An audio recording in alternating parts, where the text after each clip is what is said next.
स्वागत है आपका आपके अपने YouTube channel Arihant Hindi education में।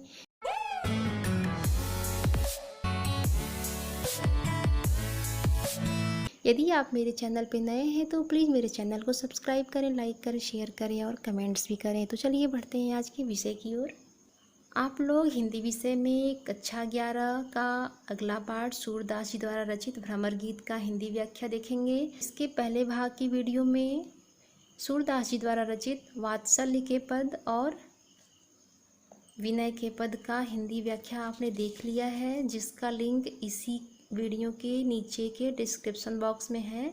आप उसे अवश्य देख लें। तो चलिए पाठ शुरू करते हैं। भ्रमर गीत। यह भ्रमर और गीत दो शब्दों से मिलकर बना है।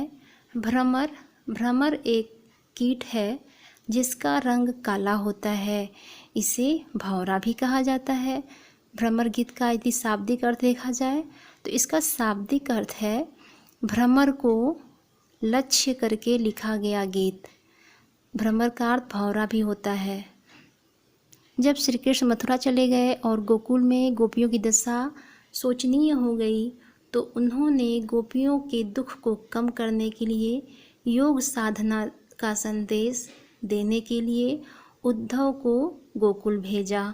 जब उद्धव गोपियों को ज्ञान की बात बताते हैं तो गोपियों को बहुत बुरा लगता है। वे उद्धव को बहुत बुरा भला कहना चाहती थीं, लेकिन वैसा नहीं कर पाती क्योंकि श्री कृष्ण ने उनको भेजा था, इसलिए मर्यादावश वो उन्हें कुछ नहीं कह पाती। अभी जब उद्धव ज्ञान दे रहे होते हैं तभी अचानक से एक भंवरा उड़ता हुआ वहाँ से गुजरता है और गोपियों ने तुरंत उस भंवरे की ओर संकेत करके अपना सारा गुस्सा, सारा दुख उद्धव को सुना दिया। तो गोपियों ने कहीं कहीं कृष्ण को भी भ्रमर कहा है। तो चलिए आगे देखते हैं। उद्धव मोहि ब्रज बिसरत नाही, हंस सुता की सुंदर कगरी अरु कुंजन की छाही। वै सुरभि वै बच्छ दोहिनी, खारिक दुहावन जाही। ग्वाल बाल मिल करत कुलाहल, नाचत गही गही बाही। यह मथुरा कंचन की नगरी, मणि मुक्ताहल जाही। जब ही सुरति आवती वासुह की, जिय उमगत तन नाही।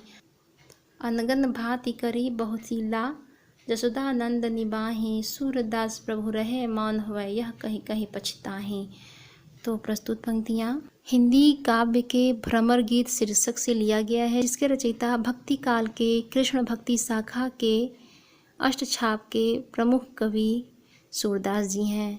तो इसका प्रसंग देख लीजिए। इसमें श्री कृष्ण मथुरा में चले गए हैं और मथुरा जाकर कंस को मार देते हैं और कुछ दिनों के लिए वहीं रह जाते हैं। और जब वह मथुरा में रहते हैं तो उन्हें ब्रज की बहुत याद आती है। तो वह अपने प्रिय मित्र उद्धव से कहते हैं, उद्धव मोहि ब्रज बिसरत नाही। प्रस्तुत पंक्तियों में कृष्ण उद्धव से कहते हैं, हे उद्धव, मुझे ब्रज का सुख भूलता नहीं है। मैं कितना भी कोशिश करूं, मैं भुला नहीं पाता। बिसरत बिसरत का अर्थ होगा भूलना। हंस सुता की सुंदर कगरी और कुंजन की छाही, वह मुझे बरबस याद आता है। यमुना का वह सुंदर तट और कदम्बों की सुंदर छाया। वै सुरभि वै बच्छ दोहिनी, खरिक दुहावन जाही। कृष्ण आगे कह रहे हैं, वै सुरभि यानी सुरभि मतलब होता है गाय, वे गायें, वै बच्छ वे बछड़े, दोहिनी अर्थात दूध दुहने का पात्र जिसमें दूध दुहा जाता है। खरिक दुहावन, दुहावन का अर्थ होगा गौशाला, अर्थात मुझे गाय, बछड़े, दूध दुहने वाले पात्र और गौशाला आदि सभी चीज़ें मुझे याद आ रही हैं। ग्वाल बाल मिल करत कुलाहल, नाचत गही गही बाही। मेरे बचपन के साथी सारे ग्वाले याद आ रहे हैं जो कि हाथ पकड़ करके नृत्य करते थे और शोर, कुलाहल, कुलाहल मतलब शोर मचाया करते थे, वो सभी मुझे याद आ रहे हैं। यह मथुरा कंचन की नगरी, मणि मुक्ताहल जाही। यह मथुरा सोने की नगरी है जिसमें मणि और मुक्ते भरे पड़े हैं। फिर भी जब ही सुरति आवती वासुक की, जी उमगत तन नाही। फिर भी जब हमें उस ब्रज के सुख की याद आती है तो मेरा हृदय बड़े ही उमंग से भर जाता है। अनगन भांति करी बहुलीला, जसोदानंद निबाही। मैंने ब्रज में अनेक प्रकार की लीलाएं की थीं तथा नंद और यशोदा को भी बहुत सुख पहुँचाया था। सूरदास प्रभु रहे मौन हुए, यह कहीं कहीं पछताई।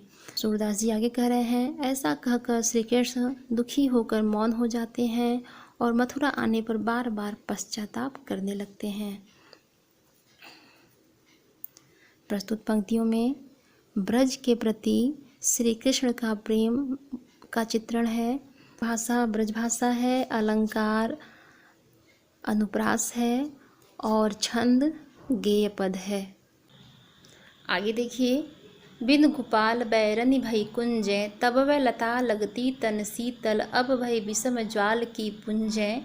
वृथा बहति जमुना खग बोलत, वृथा कमल फूलनि अलि गुंजय। पवन पान घन सार सजीवन, दधि सुत किरनि भानु भई भुंजे। यह उध कहियो माधव सौ, मदन मार किन्हीं हम लुंजय। सूरदास प्रभु तुम्हरे दरस को, मग जोवत अखिया भई छुंजय। प्रस्तुत पंक्तियों में श्री कृष्ण के मथुरा चले जाने पर ब्रज की गोपियाँ उनके विरह में बहुत ही व्याकुल हैं और उन्हें बहुत ही दुख है श्री कृष्ण के न रहने का। इसलिए वह उद्धव से कहती हैं, हे उद्धव, गोपाल के बिना अर्थात श्री कृष्ण के बिना ब्रज के बगीचे, फुलवारी और वाटिकाएं बैरन बन गई हैं। बैरनी मतलब बैरन बन गई हैं और हमें बहुत कष्ट पहुंचा रही हैं। तब वे लता लगती तन शीतल, अब भई विषम ज्वाल के पुंजय। हे उद्धव, जब श्री कृष्ण यहाँ रहते थे तो यही लताएं बहुत ही शीतल और ठंडी लगती थीं, लेकिन अब विषम यानी अब तो इतनी भयानक हो गई हैं, इतना कष्ट पहुंचा रही हैं, ऐसे लगता है कि ये लताएं ज्वाला बन गई हैं अर्थात अग्नि बरसा रही हैं। वृथा बहती जमुना खग बोलत, वृथा कमल फूलनि अलि गुंजय। श्री कृष्ण के बिना हम लोगों के लिए यमुना का बहना वृथा व्यर्थ है, खग बोलत पक्षियों का बोलना व्यर्थ है, वृथा कमल फूलनि कमल का फूलना व्यर्थ है, और अलि गुंजय, अलि मतलब होता है भौरा, और भौरे का गूंजना, ये सब बेकार है। ये सब चीज़ें तभी अच्छी लगती थीं जब यहाँ श्री कृष्ण हम लोग के साथ थे। पवन पान घन सार सजीवन, दधि सुत किरनि भानु भई भुंजे।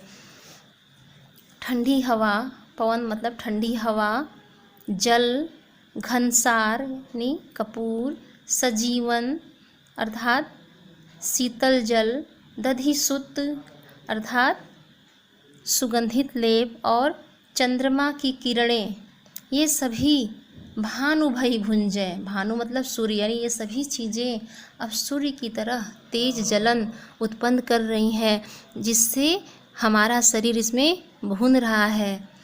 यह उद्धव कहियो माधव सो, मदन मारि किन्हीं हम लुंजे। हे उद्धव, आप जा कर के मथुरा माधव से ये जरूर कहिएगा। माधव श्री कृष्ण को कहा गया है। गोपियाँ कह रही हैं, हे उद्धव, आप जब मथुरा जाइएगा तो वहाँ माधव से यह ज़रूर कहिएगा कि मारी, मदन मारी मतलब मदन कामदेव को कहा गया है, कामदेव ने हम गोपियों को घायल करके लुंज पुंज बना दिया है। सूरदास प्रभु तुम्हारे दरस को, मग जोवत अखिया बही छुंजे। सूरदास जी आगे कहते हैं, गोपियाँ कह रही हैं, हे उद्धव, जाके श्री कृष्ण से कहिएगा कि आपका रास्ता देखते देखते, मग मग मतलब मार गया रास्ता, जोवत मतलब देखते देखते हमारी आँखों की ज्योति भी क्षीण हो गई है, अर्थात हमारे आँखों की रोशनी भी कम होती जा रही है। तो प्रस्तुत पंक्तियों में छंद गेय पद है, अलंकार अनुप्रास है, रस वियोग है और भाषा ब्रज भाषा है। आगे देखते हैं, हमारे हरि हारिल की लकरी, मन कर्म बचन नंद नंदन उर, यह दृढ़ करी पकरी। जागत सोवत स्वप्न दिवस निसी, कान्ह कान्ह जकरी। सुनत जोग लागत है ऐसो, ज्यों करुई ककरी। सो तो व्याधि हमको ले आए, देखी सुनी न करी। यह तो सूर्य दिनहि लय सौपो, जिनके मन चकरी। प्रस्तुत पंक्तियों में उद्धव गोपियों को ज्ञान योग की शिक्षा देने आए हुए हैं और वह ज्ञान योग सुन कर के गोपियाँ उन्हें उत्तर देती हैं, हे उद्धव, हमारे हरी हारिल, हारिल एक पक्षी है जो पृथ्वी पर उतरते समय अपने पंजों में लकड़ी को दबाए रखता है। तो हमारे हरि अर्थात हे उद्धव, श्री कृष्ण तो हमारे लिए हरिल पक्षी के लकड़ी के समान है। जैसे हरिल पक्षी जमीन पर उतरते समय अपने पंजों में लकड़ी दबाए रहता है, वह कभी भी उस लकड़ी को नहीं छोड़ता है। उसी तरह श्री कृष्ण भी हमारे लिए हरिल पक्षी के लकड़ी के समान है, वह उसे कभी नहीं छोड़ता। इसी तरह हम लोग भी उन्हें कभी नहीं छोड़ेंगे। मन क्रम वचन नंद नंदन उरु यह दृढ़ करी पकड़ी, अर्थात हम लोगों ने मन, कर्म और वाणी से अपने हृदय में श्री कृष्ण को पकड़ रखा है। जागत सोवत स्वप्न दिवस निशि कान्ह कान्ह जकरी, सोते जागते सपने में दिवस दिन निशि रात यानी रात दिन हमेशा हमें कन्हैया कन्हैया की ही रट लगी रहती है। सुनत जोग लागत है ऐसो ज्यों करुई ककरी। हे उद्धव, आप जो ये योग संदेश लेकर आए हैं, इसे सुनकर ऐसा लगता है मानो वह बहुत ही कड़वी ककड़ी है। तात्पर्य यह है कि गोपियों को योग का ज्ञान अच्छा नहीं लग रहा है।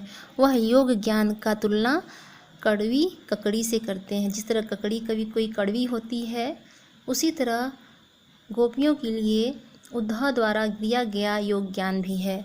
सूतो व्याधि हमको ले आए, देखी सुनी न करी। हे उद्धव, यह जो योग का संदेश आप हमारे लिए लाए हैं, वह तो व्याधि, व्याधि का अर्थ होगा रोग, यानी वह तो रोग के समान है। और ऐसा रोग है जिसे हम लोगों ने न ही कभी देखा था, न कभी सुना था और न ही कभी किया था। यह तो सूर तिनहि लय सौंपो जिनके मन चकरी। हे उद्धव, आप यह योग संदेश ले जाकर उन्हीं लोगों को सौंप दीजिए जिनका मन चक्की की तरह घूमता रहता है। अर्थात तात्पर्य यह है कि जो योग ज्ञान है वो उनके लिए ठीक है जो कि बारी बारी से अपने मन में ईश्वर को बदलते रहते हैं, लेकिन हमारा मन तो स्थिर है। अर्थात हम केवल श्री कृष्ण को ही अपना मानते हैं और हमारा हृदय जो है श्री कृष्ण के लिए ही स्थिर हो गया है। इसलिए हम लोग इस योग ज्ञान को ग्रहण नहीं कर सकते। आगे देखते हैं। उद्धव जोग जोग हम नाही, अबला सार ज्ञान कह जाने कैसे ध्यान धराही। तो इस पद में गोपियों द्वारा योग साधना की कठिनाइयों का उल्लेख किया गया है। गोपियाँ उद्धव से कहती हैं, हे उद्धव, हम अबलाएं हैं, अर्थात हम तो स्त्रियां हैं, हम योग साधना करने के लिए योग्य नहीं हैं। यहाँ देखिए, जोग जोग 2 बार आया है। एक जोग का अर्थ होगा योग साधना और दूसरे जोग का अर्थ होगा योग्य या योग्यता। तो हम इस योग के लायक नहीं हैं। तुम जिस निराकार और निर्गुण ब्रह्मा का उपदेश दे रहे हो, हम उसका ध्यान कैसे रखेंगी। अर्थात हम अबलाएं योग ज्ञान के सार को कैसे समझेंगी। तेई मुदन नयन कहत हो हरि मूर्ति जिन माही।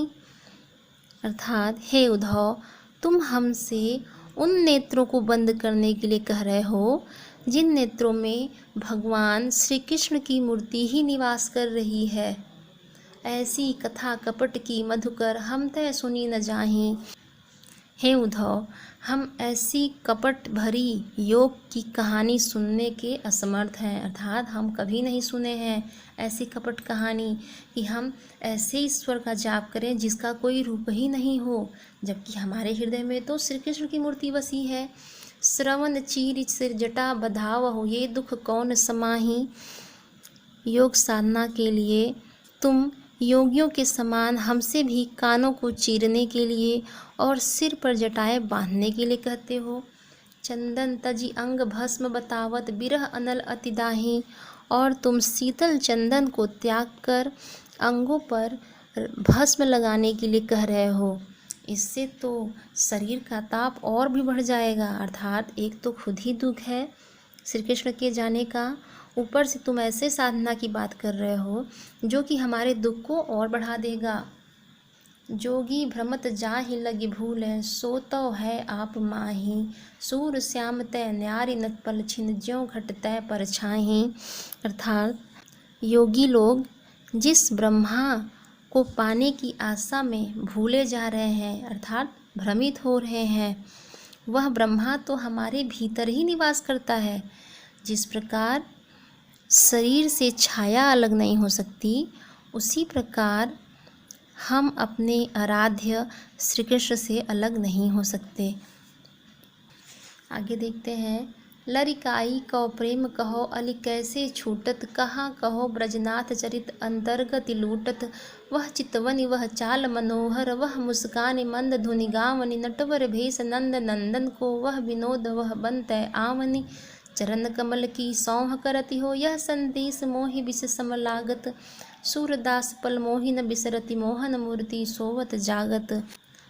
प्रस्तुत पंक्तियों में श्री कृष्ण के प्रति अथाह प्रेम होने के कारण गोपियाँ योग साधना करने में असमर्थ हैं और वह उद्धव के लिए भौरे का संबोधन करते हुए कहती हैं, लरिकाई कौ प्रेम कहो, अली कैसे छूटत।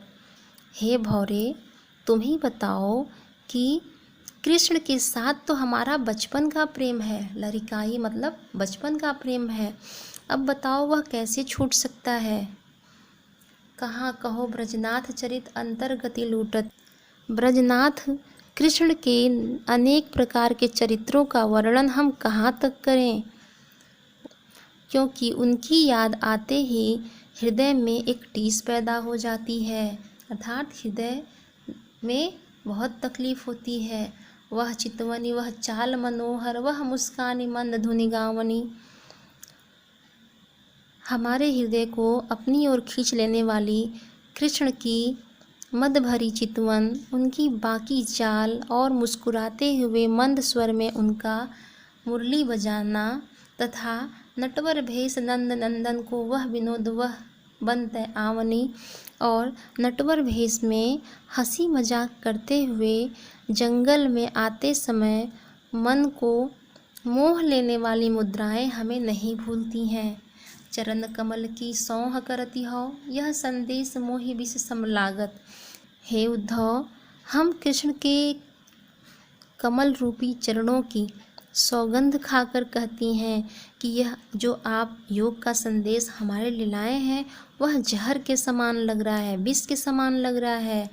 सूरदास पल मोहि न बिसरति, मोहन मूर्ति सोवत जागत। हमें तो सोते जागते कृष्ण की मोहिनी मूर्ति पल भर को भी नहीं भूलती। इसलिए आप ये जो योग का संदेश हमारे लिए लाए हैं, जिस तरह लाए हैं वैसे ही आप लेकर चले जाइए, क्योंकि यह योग ज्ञान हमारे लिए बेकार है। इस पद का काव्यगत सौंदर्य होगा कि इस पंक्ति में जो है गोपियाँ श्री कृष्ण के प्रेम की चर्चा की हैं और उन्हें श्री कृष्ण के अलावा कुछ भी अच्छा नहीं लगता है। भाषा ब्रज है, रस वियोग श्रृंगार है, अलंकार रूपक है और छंद गेय पद है। आगे देखते हैं। कहत कत परदेसी की बात, मंदिर अरग अवधि बदि हमसो, हरि आहार चली जात। शशि रिपु बरस सूर रिपु जुग बर, हर रिपु किन्हो घात। मख पंचक ले गयो सांवरो, ताते अति अकुलात। नखत वेद ग्रह जोरी अर्ध करी, सोई बनत अब खात। सूरदास बस भई बिरह के, कर में जय पछितात। प्रस्तुत पंक्तियों में सूरदास जी ने बताया है कि श्री कृष्ण मथुरा चले गए हैं और गोपियों से 15 दिन में वापस लौट आने की बात करके जाते हैं, लेकिन ये 15 दिन 1 महीने बन गए हैं, अर्थात 1 महीने हो गए हैं और श्री कृष्ण की कोई खबर नहीं है। तो गोपियाँ और राधिका उद्धव से कहती हैं, हे उद्धव, उस परदेसी की बात कहो जो हमसे 15 दिन में लौट आने की बात तो कह के गया, लेकिन यहाँ महीने बीते जा रहे हैं, अर्थात मंदिर अरध। यहाँ देखिए, यहाँ जो पद का अर्थ है बड़ा ही दृष्टिकूट है, तो एक एक शब्द का अर्थ समझिए। मंदिर अरध, यहाँ मंदिर अरध का अर्थ 15 दिन इस तरह किया गया है कि मंदिर को घर कहते हैं और घर के आधे हिस्से को ब्रज में पखवाड़ा कहते हैं और एक पखवाड़े में 15 दिन होते हैं। तो मंदिर अर्घ यानी मंदिर जो घर हो गया और अर्घ जो हो गया पखवाड़ा हो गया। तो अब पखवाड़े में 15 दिन होते हैं। इस तरह एक महीने का आधा यानी 15 दिन। हरि आहार, हरि यहाँ देखिए हरि का अर्थ होगा शेर और हरि का अर्थ होता है विष्णु। तो यहाँ हरि आहार का अर्थ महीने में किया गया है। विष्णु और शेर को भी हरि कहा जाता है और शेर का आहार मांस है, इसी से मांस का भी अर्थ लिखा गया है यानी एक महीना। शशि रिपु, इसका अर्थ होगा चंद्रमा का रिपु या चंद्रमा का दुश्मन। दिन का समय तात्पर्य यह है कि दिन में चंद्रमा छिप जाता है, अर्थात जो दिन है वह चंद्रमा का दुश्मन है। हर रिपु, हर रिपु का अर्थ होगा शिव शंकर, शिव के दुश्मन कामदेव हैं। मघ पंचक, कुल 27 नक्षत्र होते हैं, उनमें एक मघा नक्षत्र होता है। मघा नक्षत्र से 5वां नक्षत्र चित्रा नक्षत्र होता है। तो ये उसी की बात की गई है इसमें। नखत वेद ग्रह जोरी अर्ध करी, यहाँ देखिए नखत 27 होते हैं, वेद 4 होते हैं और ग्रह 9 होते हैं। इनको जोड़ने पर 40 प्राप्त होता है, अर्थात इस प्रकार 40 का आधा हुआ 20 और 20 का अर्थ जहर भी होता है। तो इसी तरह अब इसका अर्थ देखिए, ये थोड़े से दृष्टिकूट पद है इसलिए इस शब्दों को ध्यान से समझिएगा। अब इसका अर्थ देखिए आप लोग। गोपियाँ कहती हैं कोई ऐसा होता जो श्याम का सुंदर समाचार बताता, क्योंकि वे तो हम लोगों से 15 दिन बाद वापस आने का वादा करके गए थे, लेकिन अब धीरे धीरे 1 महीना बीत गया है लेकिन अभी तक हमारे पास नहीं आए। यह रात कैसे बीते, क्योंकि रात वर्ष के समान और दिन युगों के समान है। ऊपर से हमें कामदेव भी सता रहा है। मख पंचक ले गयो सावरो, सांवला यानी वह सांवला श्री कृष्ण अपने तो गया ही, साथ में हमारा हृदय भी ले गया है और अब तो जहर भी नहीं मिल रहा है जिसे हम खाकर अपने दुख को दूर कर सकें और अपने प्राणों को त्याग सकें। इसलिए सूरदास जी आगे कह रहे हैं कि विरह के वशीभूत राधिका और गोपियाँ हाथ मलकर पछता रही हैं। कर मीजे, कर मतलब होता है हाथ, मीजे मतलब मलकर, यानी श्री कृष्ण के न आने की वजह से उन्हें जो दुख सता रहा है वह किसी से कह नहीं पा रही हैं और ऐसी स्थिति में अपने हाथों को मल करके पछता रही हैं। आगे देखते हैं। निशिदिन बरसत नैन हमारे, सदा रहती वर्षा ऋतु हम पर, जब तय श्याम सिधारे, दृग अंजन न रहत निशि बासर, कर कपोल भयकारे, कंचु की पट सूखत नहीं कबहु, उर बिच बहत पनारे, आंसू सलिल समय भई काया, पल न जात रिसटारे, सूरदास प्रभु यहे परैखो, गोकुल काहे बिसारे। प्रस्तुत पद में सूरदास जी श्री कृष्ण के मथुरा चले जाने के पश्चात गोपियों की विरह दशा का बड़ा ही मार्मिक चित्र प्रस्तुत किया है। श्री कृष्ण के वियोग में गोपियों की आंखों से रात दिन आंसुओं की बरसात लगी रहती है। वे कहती हैं श्री कृष्ण के न रहने के कारण हमारी आँखें, नैन मतलब आँखें, निशी यानी रात दिन बरसती रहती हैं और बरसात करती रहती हैं।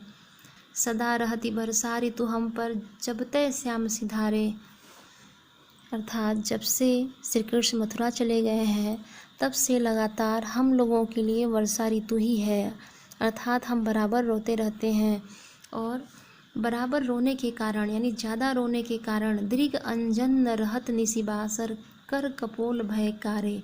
दृग मतलब होता है आँख, अंजन मतलब होता है काजल। तो लगातार रोते रहने के कारण आँखों में काजल तक नहीं रह पाते और वे धुल जाते हैं और धुलकर हाथ और कपोल काले हो गए हैं, अर्थात रोते रहने के कारण हमारी आँखों में जो काजल लगा है वह काजल बहते बहते हमारे हाथों और कपोलों पर निशान बनाकर काला कर दिया है। कंचु की पट सूखत नहीं कब हूँ, उर्विच बहत पनारे। अर्थात हमारे आंसुओं की धारा से हमारे शरीर का कपड़ा भी सूखने नहीं पाता। अर्थात हमारे आँखों से इतनी आंसू गिरते हैं कि हमने जो कपड़ा पहना है वह सूख नहीं पाता, वह भीगा ही रहता है। और परनाले की भांति हृदय के बीच आंसुओं की धारा बहा करती है। ऐसा प्रतीत होता है कि सारा शरीर ही पिघल कर आंसू बन गया है।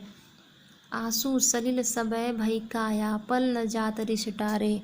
अर्थात हमारे शरीर से आंसुओं का रिसना एक क्षण के लिए भी टाला नहीं जा सकता। यानी हमें श्री कृष्ण का ऐसा दुख है कि हम चाह कर भी अपने आप जो आंसू गिर रहे हैं उसे रोक नहीं सकते। सूरदास प्रभु यही परखो, गोकुल काहे बिसारे। सूरदास जी कह रहे हैं कि हम लोगों को बराबर इसी बात की चिंता लगी रहती है कि भगवान श्री कृष्ण ने गोकुल को क्यों बिसार दिया है या क्यों भुला दिया है। यदि वे हम गोपियों को भूल गए होते तो कोई बात न थी, लेकिन गोकुल को भुला देना हम लोगों के लिए चिंता का बात है।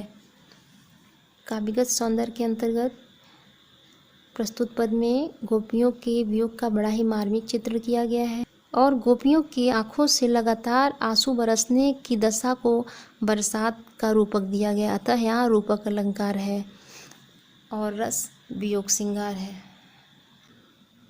आगे देखते हैं। उधव भली भई ब्रज आए, विधि कुलाल कीन है कांचे, घटते तुम आनी पकाए। तो यहाँ गोपियाँ जो हैं शिकायत कर रही हैं उद्धव से कि हे उद्धव, भली भाई ब्रज आए, यानी ब्रज आकर तुमने बड़ा अच्छा किया, आकर के हम लोगों को उपदेश दिया। क्योंकि विधि मतलब होगा ब्रह्मा, कुलाल मतलब होगा कुम्हार, कांचे का अर्थ होगा कच्चा, घट मतलब होगा घड़ा। अर्थात ब्रह्मा रूपी कुम्हार ने ब्रज की सारी गोपियों को कच्चे घड़े के रूप में तैयार किया था, जिसे आकर तुमने पका दिया। अर्थात हम लोगों में अब तक कृष्ण के प्रति जो कच्चापन था, आपने आकर उसे और परिपक्व कर दिया। रंग दीन्हों को कान्ह सांवरे, अंग अंग चित्र बनाए। हम लोगों के अंग अंग पर सांवले श्री कृष्ण के चित्र ही बने हैं। पातः गरे नैन नेहतः, अवधि अटा पर छाए। अर्थात ये हम लोगों के शरीर रूपी घड़े भगवान श्री कृष्ण के आगमन की प्रतीक्षा की अट्टालिका पर, अटा मतलब अट्टालिका पर रखे गए थे। इसी कारण वे गिरने से गल नहीं पाए। तात्पर्य यह है कि अगर कोई कच्चा घड़ा है उसमें पानी भर के अगर ज़मीन पर रख दिया जाए तो शीत से वह पिघल जाएगा या गल के फूट जाएगा, लेकिन जब उसी को थोड़ा ऊंचाई पर रखा जाए तो वह सुरक्षित रहती है। तो गोपियों का यही कहना है कि वे अब तक कच्ची थीं और उद्धव ने उपदेश देकर उन लोगों को पक्का कर दिया। अर्थात उनके हृदय रूपी घड़े को उन्होंने अट्टालिका पर रखा था, इसीलिए उनका जो कच्चा हृदय है बचा था, जिसे आकर के उद्धव ने उपदेश देके पक्का कर दिया। ब्रज करी आवाज जोग ईंधन करी, सुरति आनी सुलगाए। अर्थात हे उद्धव, आपने ब्रज रूपी आवा में जोग रूपी ईंधन इकट्ठा करके स्मृति रूपी आग लाकर सुलगा दी है, जिसके फूक उसास विरह परजरनी संग ध्यान दरस सियराए। साथ ही विरह के उच्छ्वासों से फूक फूक कर उसे प्रज्वलित कर दिया है और घड़ों के पक जाने के पश्चात आपने योग का उपदेश देकर उसे शीतल कर दिया है। भरे संपूरन सकल प्रेम जल, छुअन न काहू पाए, राज काज तय गए सूर प्रभु नंद नंदन कर लाए। इस प्रकार नंद के नंदन श्री कृष्ण के हाथों लाए गए ये घड़े अब विरह में पक करके परिपूर्ण हो गए हैं। अर्थात हमारे श्री कृष्ण राज व्यवस्था को संभालने के लिए मथुरा गए हुए हैं, अतः अब कोई अन्य व्यक्ति इन घड़ों को स्पर्श नहीं कर सकता, अर्थात वे ब्रज की गोपियाँ कृष्ण के प्रेम में ही पूर्ण हैं। अब कोई दूसरा व्यक्ति इन पर हाथ भी नहीं लगा सकता।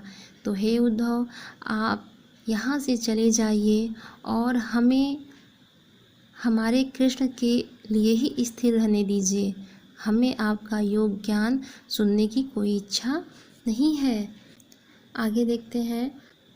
अखियाँ हरि दर्शन की भूखी, कैसे रहती रस रूप राजिए, बतियाँ सुनी रूखी। प्रस्तुत पंक्तियों में गोपियाँ उद्धव के उपदेश का खंडन करती हैं और अपनी बातों को कहती हैं, हे उद्धव, हम लोगों की आँखें, अखियाँ यानी हम लोगों की आँखें भगवान श्री कृष्ण के दर्शन के लिए ललायित हैं। कैसे रहती रूप रस राची, ये बतियाँ सुनी रूखी। अर्थात यह अत्यंत ही आश्चर्य की बात है कि आपकी योग संबंधी रूखी सूखी बातें सुनकर भगवान श्री कृष्ण के रूप और आनंद में लीन रहने वाली आँखें अभी तक कैसे टिकी हुई हैं। अवधि गनत इकटक मग जोवत, तब इतनों नहीं झूठी। इन्हें तो तभी नष्ट हो जाना चाहिए था जब आप नहीं आए थे, अर्थात योग का संदेश नहीं दिए थे। यह आँखें भगवान के आने की प्रतीक्षा में एकटक होकर उनकी राह देखती थीं और अवधि के दिनों को गिना करती थीं। अब यह जोग संदेशों सुनी सुनी अति अकुलानी दुखी। यह उस समय उतनी दुखी नहीं थी जितनी कि कृष्ण का राह देखते समय, बल्कि वे आपके योग ज्ञान का संदेश देने से दुखी हैं। अर्थात इन्हें दुख श्री कृष्ण से ज़्यादा आपके योग संदेश का है। तब से ये अत्यंत व्याकुल और दुखी हो गई हैं। बारक वह मुखी आने दिखावह, लोही पय पिबत पतुखी। सूर सुकत हठिनाव चलावत, ये सरिता है सूखी। हे उद्धव, आपसे बस इतना ही अनुरोध है कि आप एक बार श्री कृष्ण के बाल मुख को लाकर दर्शन करा दीजिए, जिसमें वे पत्तों के दोने में दूध दुहकर पिया करते थे। आप हम लोगों को योग का संदेश मत दीजिए, क्योंकि श्री कृष्ण के वियोग में हम लोगों का हृदय सूखी नदी के समान, सरिता मतलब होता है नदी, यानी सूखी नदी के समान हो गया है। आप बालू में नाव मत चलाइए, अर्थात असंभव प्रयास मत करिए, क्योंकि हमारे हृदय में केवल श्री कृष्ण का रूप ही विराजमान है। अब उसके अलावा हम कोई और योग ज्ञान को धारण नहीं कर सकते। तो प्रस्तुत पंक्तियों में वियोग श्रृंगार का बड़ा ही मार्मिक वर्णन किया गया है। छंद गेय पद है, रस वियोग श्रृंगार है और अलंकार अनुप्रास और रूपक है। ये पाठ पूरा हो गया है। इसके पहले भाग की वीडियो इसी के डिस्क्रिप्शन लिंक में दी हुई है, आप उसे अवश्य देख लें। आज के लिए इतना ही, धन्यवाद।